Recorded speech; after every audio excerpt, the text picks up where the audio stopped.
નમસ્કાર. ગર્ભાવસ્થા. આ અવસ્થામાં ગર્ભવતી સ્ત્રીએ પોતાનો અને સાથે સાથે વિકસતા ગર્ભના પોષણનું ધ્યાન ગર્ભવતી સ્ત્રીએ જ રાખવાનું હોય છે.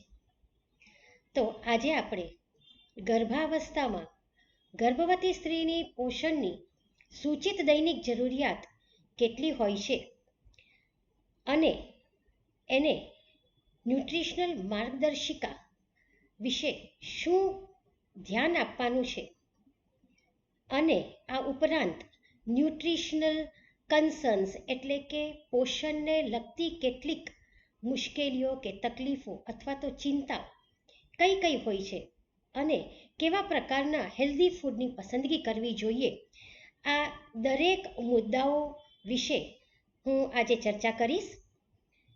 તો આજે આપણે સગર્ભા માટે સૂચિત દૈનિક જરૂરિયાત ન્યુટ્રિશનલ માર્ગદર્શિકા એટલે કે ન્યુટ્રિશનલ ગાઈડલાઇન્સ, ન્યુટ્રિશનલ કન્સર્ન્સ અને હેલ્ધી ફૂડની પસંદગી આ વિષય ઉપર ચર્ચા કરીશું.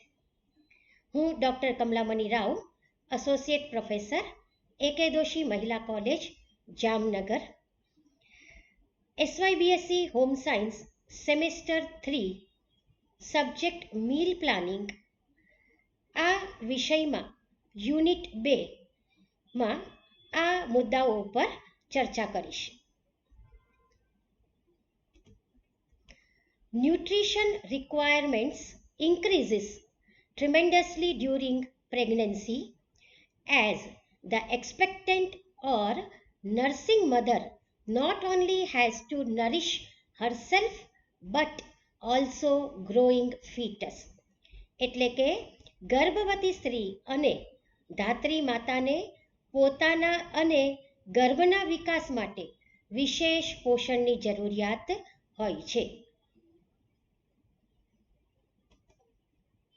આ સ્લાઇડમાં તમને એક ઝલક જોવા મળશે પ્રેગ્નન્સી ન્યુટ્રિશન, ગર્ભાવસ્થા દરમિયાન પોષણ કેવું હોવું જોઈએ. આ સ્લાઇડમાં તમે જોઈ શકો છો કે ગર્ભવતી સ્ત્રીને કયા કયા પોષક તત્વોની જરૂરિયાત વિશેષ રીતેથી હોય છે, જેમાં પ્રોટીન, કેલ્શિયમ, લોહ તત્વ iron, energy, folic acid, healthy fats, vitamin C. તો આ કેટલાક મહત્વના પોષક તત્વો છે કે જે ગર્ભાવસ્થા દરમિયાન વિશેષ રીતેથી તેને આહારમાં મળે તેવી રીતે લેવું જોઈએ.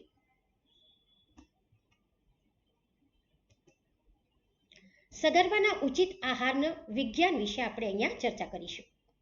સગર્ભાનો આહાર તેના માટે અને તેના ગર્ભ માટે અત્યંત મહત્વનો છે. સગર્ભા સ્ત્રી દોહદ એટલે કે બે હૃદયવાળી બને છે. હવે એણે પોતાના ઉપરાંત ગર્ભસ્થ બાળકનું પણ પોષણ કરવાનું છે. તેથી 25 થી 30% ખોરાક વધારે તેને લેવો જોઈએ. સગર્ભાએ લેવાનો આહાર સર્વગુણયુક્ત અને સર્વદોષ મુક્ત હોવો જોઈએ. સગર્ભાના શરીરની ચયાપચયની ક્રિયા એટલે કે મેટાબોલિઝમ ઉત્તમ પ્રકારે થાય તે માટે તેને ઉત્તમ ગુણકારી આહારની જરૂર હોય છે. ગર્ભાવસ્થામાં માલન્યુટ્રિશન એટલે કે કુપોષણના લીધે ગર્ભવતી સ્ત્રી ઓછા વજનવાળા બાળકને જન્મ આપી શકે છે અને કેટલીક મુશ્કેલીઓ પણ જોવા મળે છે. આમ ગર્ભાવસ્થા દરમિયાન ગર્ભવતી સ્ત્રીએ જે કાંઈ ખાય છે કે પીવે છે તેની અસર ગર્ભમાં બાળક પર દેખાય છે. એટલે સગર્ભાએ ગર્ભમાં રહેલા બાળકના સ્વાસ્થ્ય અને જીવનનો સુંદર પાયો નાખવા માટે જરૂરી કાળજી લેવી જોઈએ.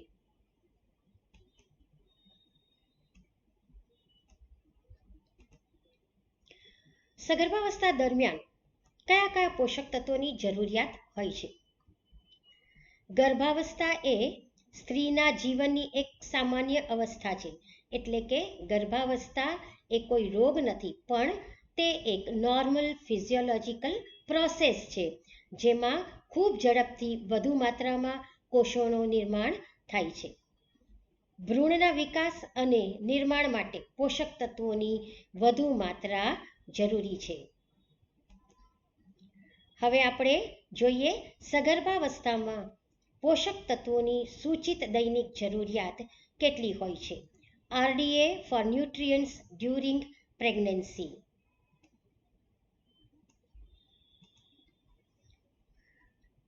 ICMR NIN national institute of nutrition દ્વારા સામાન્ય સ્ત્રી અને જ્યારે એ સ્ત્રી ગર્ભવતી થાય ત્યારે તેના માટે ભલામણ કરેલ પોષક તત્વોની માત્રા આ ટેબલમાં દર્શાવેલું છે. Recommended dietary allowance RDA. આ ટેબલમાં તમે જોઈ શકો છો કે પોષક તત્વો અહીંયા આપેલા છે. તેની સૂચિત દૈનિક જરૂરિયાત સામાન્ય અવસ્થામાં કેટલી છે અને આ સ્ત્રી જ્યારે ગર્ભવતી થાય છે ત્યારે તેને પોષક તત્વોની જરૂરિયાત કેટલી વધી જાય છે. તો તેના વિશે ચર્ચા કરું છું. કેલરી અથવા તો એનર્જી જે છે એ સામાન્ય અવસ્થામાં સામાન્ય સ્ત્રી માટે જેનું આઈડિયલ બોડી વેઇટ શરીરનું વજન 55 કિલોગ્રામ્સ હોય અને તે જો હળવો શ્રમ કરતી હોય તો તેવી સામાન્ય સ્ત્રીને કેલરીની જરૂરિયાત રોજિંદા 1900 કિલો કેલરીઝ જરૂર પડે છે.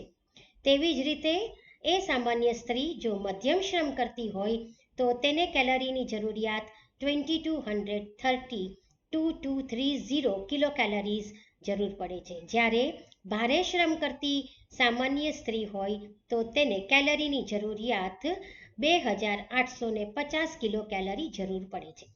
હવે આ સામાન્ય સ્ત્રી જુદા જુદા પ્રકારના શ્રમ કરે છે. તેવી સ્ત્રી જ્યારે સગર્ભા થાય છે ત્યારે તેને એડિશનલ રિક્વાયરમેન્ટ એટલે કે વધારાની કેલરીની જરૂરિયાત એ +350 કિલો કેલરીઝ જરૂર વધારે પડે. એટલે કે હળવો શ્રમ કરતી સામાન્ય સ્ત્રી જ્યારે સગર્ભા થાય તો તેને 1900 કિલો કેલરીઝ +350 કેલરીઝ એમાં ઉમેરે તો જે કેલરી આવે તેટલી એને જરૂર પડતી હોય છે સગર્ભાવસ્થામાં. હવે આપણે પ્રોટીનનું જોઈએ. પ્રોટીનની સૂચિત દૈનિક જરૂરિયાત સામાન્ય સ્ત્રી માટે 55 ગ્રામ્સ પર ડે છે, પણ જ્યારે એ સ્ત્રી સગર્ભા થાય છે ત્યારે તેને એડિશનલ રિક્વાયરમેન્ટ જે છે વધારાની જે પોષક તત્વની જરૂરિયાત પ્રોટીનની હોય છે એ +23 છે. એટલે કે 55 ગ્રામ્સ +23 ગ્રામ્સ એને સગર્ભાવસ્થામાં વધારાની જરૂર પડે છે. હવે ચરબીની સૂચિત દૈનિક જરૂરિયાત હળવા શ્રમ, મધ્યમ શ્રમ અને ભારે શ્રમની અંદાજિત 20 થી 30 ગ્રામ પ્રતિ દિવસ છે, પણ જ્યારે સ્ત્રી સગર્ભા થાય છે ત્યારે એને કુલ 30 ગ્રામ્સ પર ડેની જરૂર પડે છે. કેલ્શિયમની દૈનિક જરૂરિયાત સામાન્ય સ્ત્રીને 600 મિલીગ્રામ્સ પર ડે છે.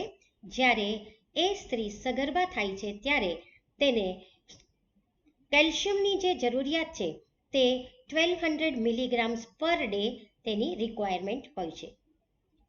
આયર્નની રિક્વાયરમેન્ટ સામાન્ય સ્ત્રીને 21 મિલીગ્રામ્સ પર ડે છે. જ્યારે તે સ્ત્રી સગર્ભા થાય છે ત્યારે તેને આયર્નની રિક્વાયરમેન્ટ વધી જાય છે, એટલે કે 35 મિલીગ્રામ્સ પર ડે તેને આયર્ન લેવું જોઈએ. વિટામિન એ બે સ્વરૂપમાં હોય છે. રેટિનોલ જે પ્રાણીજન્ય ખાદ્યોમાં હોય છે અને બીટા કેરોટીન જે વનસ્પતિજન્ય ખાદ્યોમાં હોય છે. હવે રેટિનોલ જે છે તે સામાન્ય સ્ત્રીને 600 માઇક્રોગ્રામ પર ડે એની રિક્વાયરમેન્ટ છે. જ્યારે આ સ્ત્રી સગર્ભા થાય છે ત્યારે તેને રેટિનોલની રિક્વાયરમેન્ટ 800 માઇક્રોગ્રામ પર ડે હોય છે. કેરોટીનની રિક્વાયરમેન્ટ સામાન્ય સ્ત્રીને 4800 માઇક્રોગ્રામ છે, જ્યારે તેને સગર્ભા થાય છે ત્યારે તેની જરૂરિયાત 6400 માઇક્રોગ્રામ હોય છે.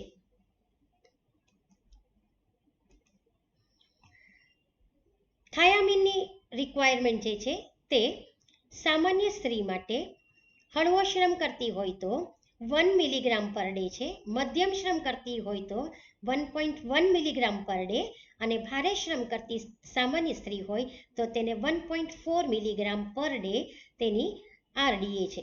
પણ જ્યારે આ સ્ત્રી સગર્ભા થાય છે ત્યારે તેને થાયામીનની એડિશનલ રિક્વાયરમેન્ટ જરૂર પડે છે, એટલે કે પ્લસ 0.2 મિલીગ્રામ્સ પર ડે આ અવસ્થાની અંદર ઉમેરવાનું. એટલે કે હળવો શ્રમ કરતી સામાન્ય સ્ત્રી જ્યારે સગર્ભા થાય તો 1.0 પ્લસ 0.2 તેમાં મિલીગ્રામ પર ડે ઉમેરવાનું. રાઇબોફ્લેવિનની જરૂરિયાત પણ શ્રમના આધાર ઉપર રાખે છે.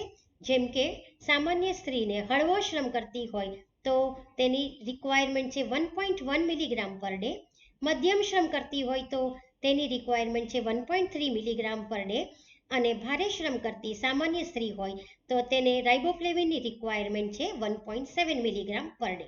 હવે આ સ્ત્રી જ્યારે સગર્ભા થાય છે ત્યારે તેને એડિશનલ રિક્વાયરમેન્ટની જરૂર પડે છે. આ જે એડિશનલ રિક્વાયરમેન્ટ છે એ છે પ્લસ 0.3 મિલીગ્રામ્સ પર ડે.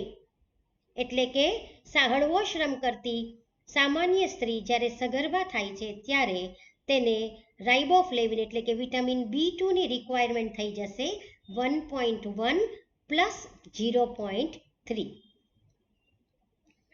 નાયાસિનની રિક્વાયરમેન્ટ આપણે જોઈએ તો હળવો શ્રમ કરતી સામાન્ય સ્ત્રી હોય તો તેને 12 મિલીગ્રામ્સ પર ડે છે, મધ્યમ શ્રમ કરતી હોય તો 14 મિલીગ્રામ્સ પર ડે અને ભારે શ્રમ કરતી હોય તો 16 મિલીગ્રામ્સ પર ડે આ સામાન્ય સ્ત્રી માટે પોષક તત્વો એટલે કે નાયાસિનની ડેઇલી રિક્વાયરમેન્ટ છે.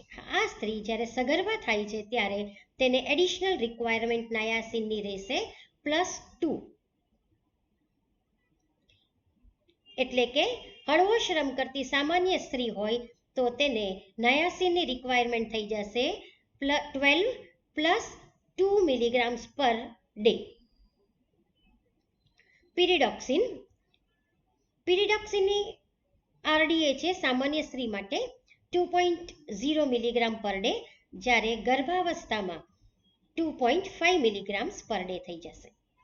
એસ્કોર્બિક એસિડ એટલે કે વિટામિન C ની રિક્વાયરમેન્ટ સામાન્ય સ્ત્રીને 40 મિલીગ્રામ્સ પર ડે છે, જ્યારે તે સ્ત્રી સગર્ભા થાય છે ત્યારે તેની રિક્વાયરમેન્ટ વધશે 60 મિલીગ્રામ્સ પર ડે. ડાયટરી ફોલેટ આની રિક્વાયરમેન્ટ છે 200 મિલીગ્રામ્સ પર ડે સામાન્ય સ્ત્રી માટે, જ્યારે સગર્ભા થાય છે ત્યારે તેની રિક્વાયરમેન્ટ થઈ જશે 500 માઇક્રોગ્રામ્સ પર ડે. વિટામિન B12 ની રિક્વાયરમેન્ટ સામાન્ય સ્ત્રી માટે 1 માઇક્રોગ્રામ પર ડે છે, જ્યારે આ સ્ત્રી સગર્ભા થાય છે ત્યારે તેની રિક્વાયરમેન્ટ વધી જશે અને તે રહેશે 1.2 માઇક્રોગ્રામ્સ પર ડે. હવે આપણે વિગતવાર એક પોષક તત્વોની જરૂરિયાત શા માટે વધે છે ગર્ભાવસ્થામાં તેના વિશે ચર્ચા કરીએ. વધુ એનર્જીની જરૂરિયાત શું કામ ગર્ભાવસ્થામાં જરૂર પડે છે? ગર્ભ અને પ્લેસેન્ટાના વિકાસને આધાર આપવા માટે વધારાની એનર્જી જરૂર પડે છે. માતાના શરીરના ચરબીનો સંગ્રહ વધારવા માટે પણ સગર્ભા સ્ત્રીએ વધારે શક્તિ અથવા તો કેલરીની જરૂરિયાત વધારે લેવી પડે છે. બેઝલ મેટાબોલિઝમ રેટમાં વધારો થવાના લીધે તેને શક્તિ આપતા ખાદ્યોની જરૂરિયાત વધારે રહે છે, એટલે કે એનર્જીની રિક્વાયરમેન્ટ ગર્ભાવસ્થામાં વધી જાય છે. ગર્ભાવસ્થામાં ભ્રૂણ, ગર્ભનલિકા, ગર્ભાશય, અન્ય નલિકાઓ, ગ્રંથિઓ અને શરીરમાં વધારાની કેલરીની જરૂરિયાત રહે છે. કેલરીની આ માત્રા પ્રાપ્ત કરવા માટે દરરોજ 350 કિલો કેલરીઝ વધુ કેલરીઝ લેવી જોઈએ.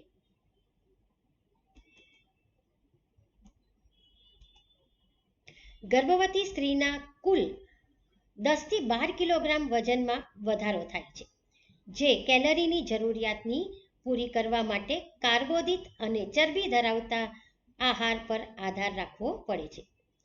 બીજી બાબત એ પણ છે કે 18 વર્ષની કિશોરી જ્યારે ગર્ભવતી બને છે તો આ સમય દરમિયાન તેની પોષક તત્વોની જરૂરિયાત વધી જાય છે, કેમ કે તેને હજુ પણ વધારે વૃદ્ધિ પામવાની હોય છે. ગર્ભાવસ્થામાં છેલ્લા 6 મહિનામાં ક્રમશઃ સગર્ભાનું વજન વધે છે અને તેની કાળજી તેને લેવી જોઈએ. આ સ્લાઇડમાં તમે જોઈ શકો છો કે કયા કયા ખાદ્ય પદાર્થો જે છે ગર્ભાવસ્થામાં શક્તિ આપતા ખાદ્યો છે, કયા કયા ખાદ્ય પદાર્થોમાંથી એનર્જી મળે છે. જેમ કે હોલ ગ્રેન્સ, આખા અનાજ અને ધાન્યો, ફળોમાંથી મળે છે, શાકભાજીમાંથી પણ મળે છે, કઠોળમાંથી એનર્જી મળે છે અને નટ્સ એન્ડ સીડ્સ જેમ કે બદામ વગેરે જે છે તેમાંથી પણ એનર્જી મળે છે. તો આ બધા જે છે એ એનર્જી સમૃદ્ધ ખાદ્ય પદાર્થો છે જેનો ઉપયોગ સગર્ભા સ્ત્રીએ પોતાના દૈનિક આહારમાં કરવો જોઈએ.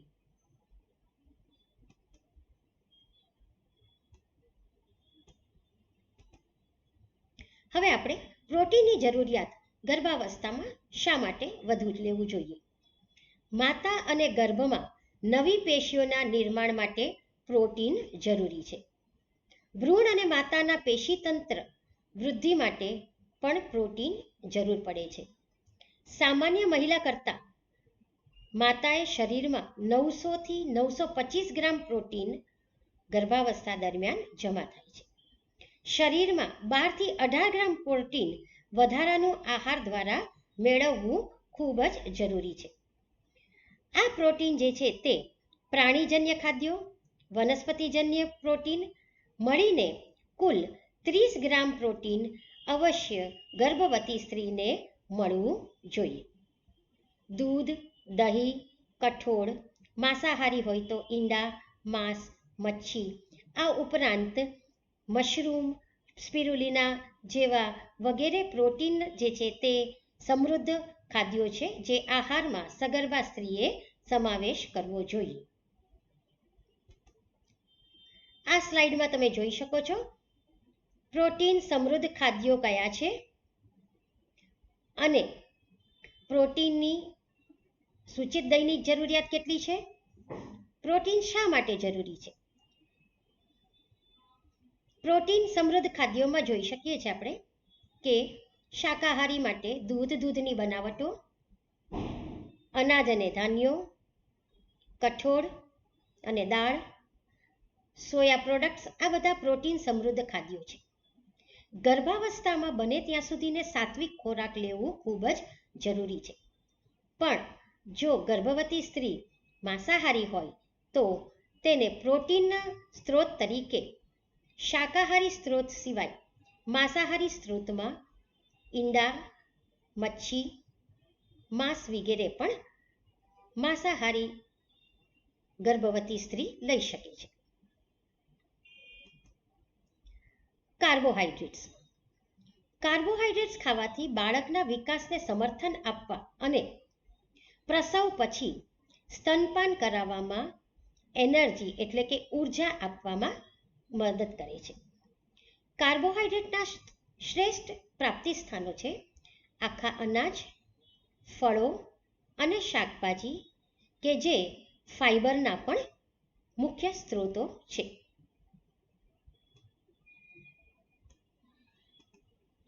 આ સ્લાઇડમાં તમે જોઈ શકો છો કે કાર્બોદિત સમૃદ્ધ પ્રાપ્તિ સ્થાનો કયા કયા છે. ફળો, બેરીઝ, નટ્સ, કઠોળ, મકાઈ, કોમ્પ્લેક્સ કાર્બોહાઈડ્રેટ જેમાં ઓટ્સ, આખા અનાજ વગેરેનો પણ સમાવેશ થઈ શકે છે, વેજીટેબલ્સ. આ બધા કાર્બોહાઈડ્રેટના સ્ત્રોતો છે કે જેને ફૂડ ગ્રુપમાંથી પસંદ કરીને સગર્ભા સ્ત્રીએ આહારમાં લેવું જોઈએ. રેશાવાળા ખાદ્યો અને પ્રવાહી, આનું શું મહત્વ છે? ગર્ભાવસ્થા દરમિયાન શા માટે આહારની અંદર ગર્ભવતી સ્ત્રીએ રેશાવાળા ખાદ્યોનો સમાવેશ કરવો જોઈએ અને પૂરતા પ્રમાણમાં પ્રવાહી પણ લેવું જોઈએ? ગર્ભાવસ્થામાં પૂરતા પ્રમાણમાં પાણી અને અન્ય પ્રવાહી લેવા જોઈએ.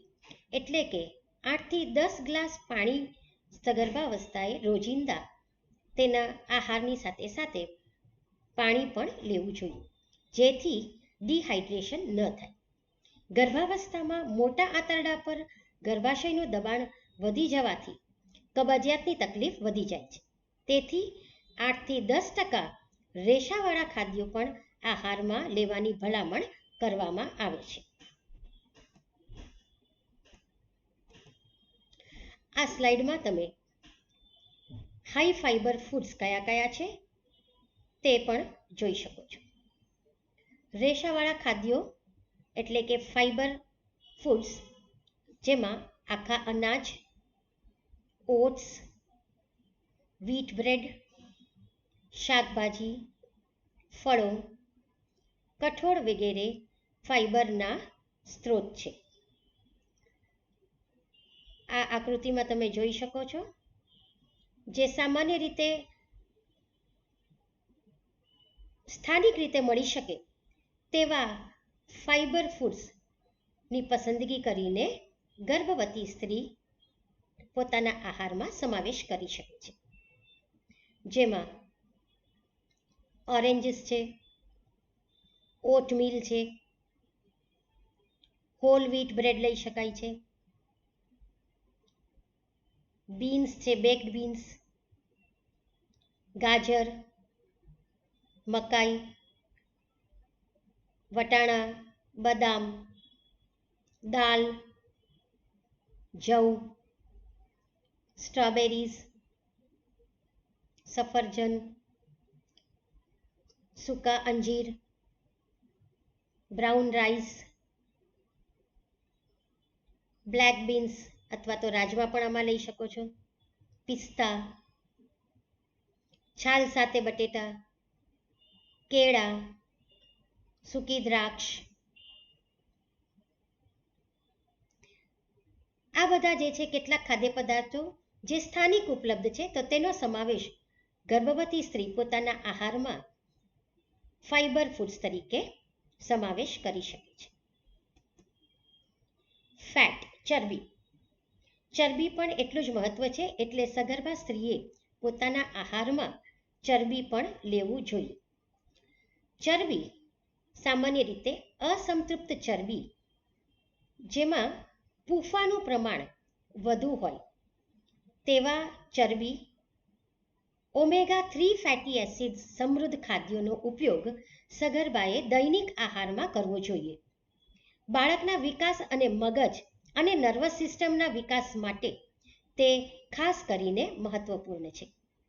સ્વાસ્થ્યપ્રદ ચરબી એટલે કે અસંતૃપ્ત ચરબી, દાખલા તરીકે ઓલિવ ઓઇલ, મગફળીનું તેલ, જો મળે તો કેનોલાનું તેલ, અવોકેડા, બદામ, પાલક, બેરીઝ, ચિયા સીડ્સ, ફ્લેક્સ સીડ્સ વગેરે જેવા મળે છે, જેમાં ઓમેગા 3 ફેટી એસિડ્સ સારા પ્રમાણમાં હોય છે. કોઈ પણ સ્વાસ્થ્યપ્રદ આહારમાં ચરબી જરૂરી છે, જ્યારે દરરોજ કેલરીના સેવનમાં ચરબીનું પ્રમાણ 30% અથવા તેથી ઓછી સુધી મર્યાદિત કરવું મહત્વપૂર્ણ છે. આ સ્લાઇડમાં તમે જોઈ શકો છો, ગર્ભાવસ્થામાં ફેટ, વિશેષ કરીને ઓમેગા 3 ફેટી એસિડ્સ ધરાવતા ખાદ્યો જે છે તેનો સમાવેશ ગર્ભાવસ્થા દરમિયાન ગર્ભવતી સ્ત્રીએ પોતાના આહારમાં લેવું જોઈએ. જેમાં ફ્લેક્સ સીડ્સ છે, વોલનટ્સ, એટલે કે અખરોટ. શાકાહારી માટે આ જે છે તેનો ઉપયોગ કરી શકે છે. આ ઉપરાંત જેમ આગળની સ્લાઇડમાં બતાવ્યું કે રાંધણ ક્રિયા માટે જે તેલ વપરાય છે તેમાં સિંગ તેલનો ઉપયોગ કરી શકે છે અથવા તો ઓલિવ ઓઇલનો ઉપયોગ પણ કરી શકે છે.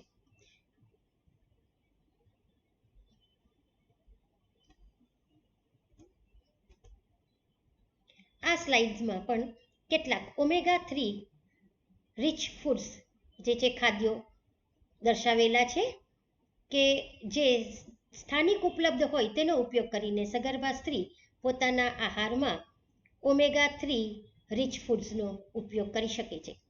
જેમ કે ચિયા સીડ્સ જે છે તેનો ઉપયોગ તે કરી શકે છે, પણ તે બહુ મર્યાદિત પ્રમાણમાં તેને કરવો જોઈએ. ફ્લેક્સ સીડ્સ પણ મર્યાદિત પ્રમાણમાં કરી શકે છે. બેરીઝ છે બધા, સ્ટ્રોબેરીઝ વગેરે જે પણ સ્થાનિક ઉપલબ્ધ હોય તેનો ઉપયોગ કરી શકે છે. લીલા પાંદડાવાળા શાકભાજી જેમાં પાલક જે છે તેમાં પણ સારા પ્રમાણમાં હોય છે. બીન્સ જે પણ હોય, દાખલા તરીકે રાજમા વગેરે, તેનો ઉપયોગ પણ ઓમેગા-3 ફેટી એસિડ રિચ ફૂડ તરીકે ઉપયોગ કરી શકે છે. કેબેજ છે, કોલીફ્લાવર છે, તેમાં પણ ઓમેગા-3 ફેટી એસિડ સારા પ્રમાણમાં હોય છે. તો આવા કેટલાક ઓમેગા-3 ફેટી એસિડ ધરાવતા ખાદ્ય પદાર્થો છે તેનો ઉપયોગ આહારમાં સગર્ભા સ્ત્રીએ કરવો જોઈએ.